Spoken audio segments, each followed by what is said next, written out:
Saludos y bendiciones de parte de Cristo Jesús para cada uno de ustedes, hermanos. En este día de hoy hablaremos acerca del purgatorio y de la intercesión de los santos. ¿Será bíblica la intercesión de los santos? ¿En la Biblia habla del purgatorio? Antes de abordar este tema, debemos comprender que estamos hablando de temas espirituales. Esto no es ciencia ni lógica. Si fuera ciencia o lógica, vana sería toda nuestra fe. Porque podemos nosotros, de alguna manera lógica o científica, explicarle a una persona no cristiana que Jesús fue concebido en el seno de María por obra y gracia del Espíritu Santo. ¿Cómo explicaríamos esto? ¿Cómo explicaríamos que Jesús está vivo y no está en una tumba o no está escondido en alguna parte del mundo? Entonces nuestra fe no es cosa lógica ni de análisis científico. Nuestra fe va más allá. Es para personas que realmente tienen un espíritu abierto a la voz del Señor, que creen en Dios Todopoderoso. Voy a explicar brevemente qué es el purgatorio.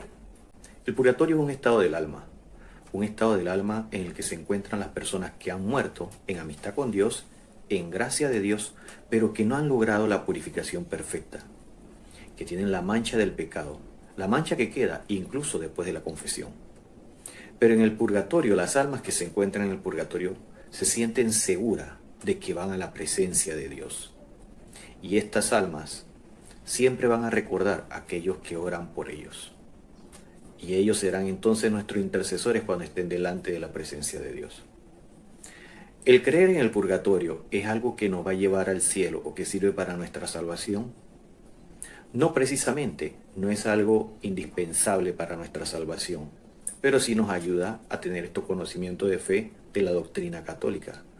Todo esto son precisamente lo que enriquece nuestra fe y nos hace crecer. Revisemos qué nos dice Jesús sobre el tema del purgatorio.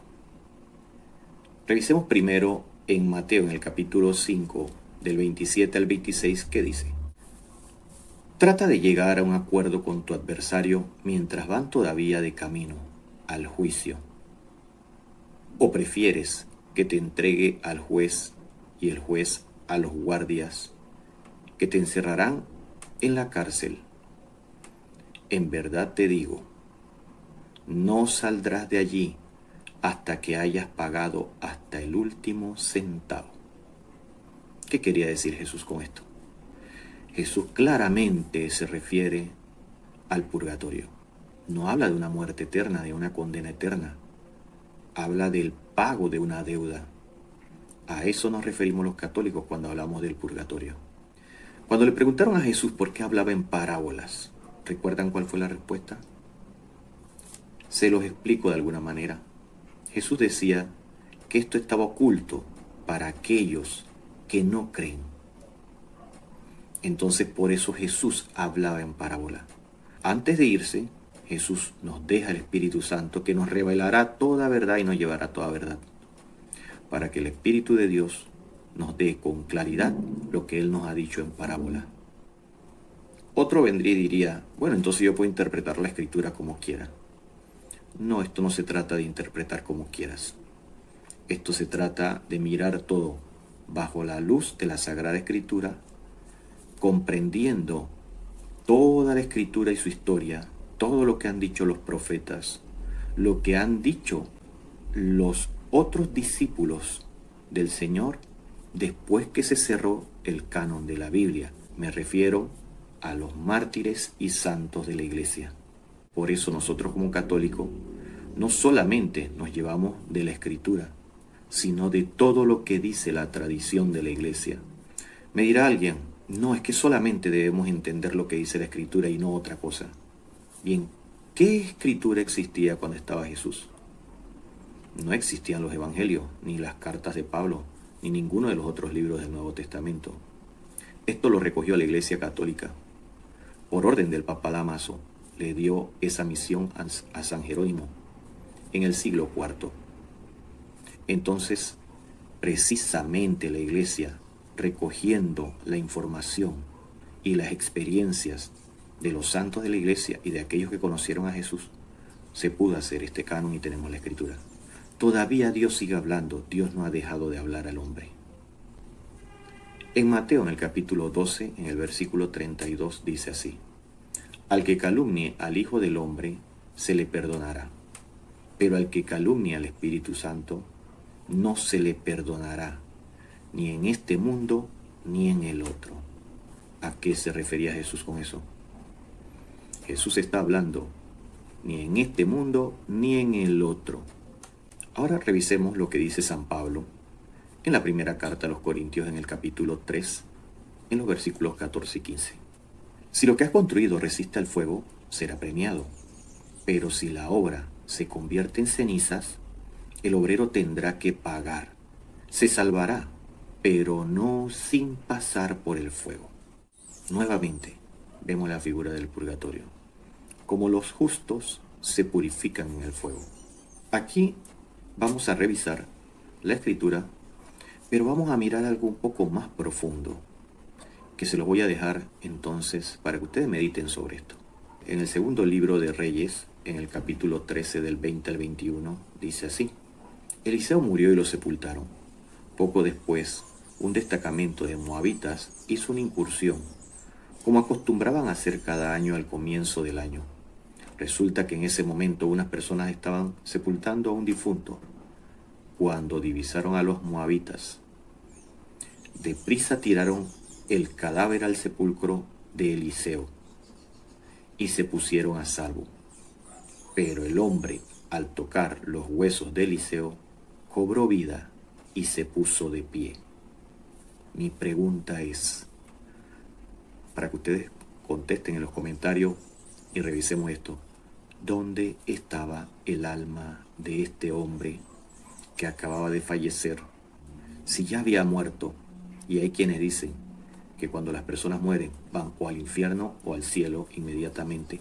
Entonces, ¿dónde estaba el alma de este hombre que al tocar el cuerpo de él, los huesos de Eliseo, recobró la vida? Le voy a dar otro texto para que miremos esto con mayores argumentos. En Juan, en el capítulo 11, en el versículo 33 al 44, nos habla de Lázaro, el amigo de Jesús, el hermano de Marta y María. Jesús va a visitarle a la casa a Marta y a María, sabiendo que su amigo Lázaro había muerto. Pero al momento que una de ellas se acerca a Jesús, desesperada, llorando, y le dice que su amigo había muerto, Jesús, en vez de consolarla, Jesús llora también. La pregunta es, ¿por qué lloró Jesús? ¿Por qué, si era su amigo y estaba en presencia de Dios Padre bueno y santo, donde las personas no tendrán nunca más hambre, vivirán felices contemplando el rostro de Dios, por qué Jesús lloró? ¿Qué le preocupó a Jesús? ¿Por la tristeza de Marta y María? No, porque Jesús hubiera aprovechado el momento para decirles a ellas dos que su hermano estaba en presencia del Padre, gozando de los deleites de la nueva vida. Pero Jesús lloró y luego clamó a Dios para que le devolviera la vida a Lázaro. ¿Sería Jesús capaz de sacar a su amigo de la presencia del Padre y traerlo a este mundo y ponerlo en el riesgo de que perdiera el alma después de resucitar?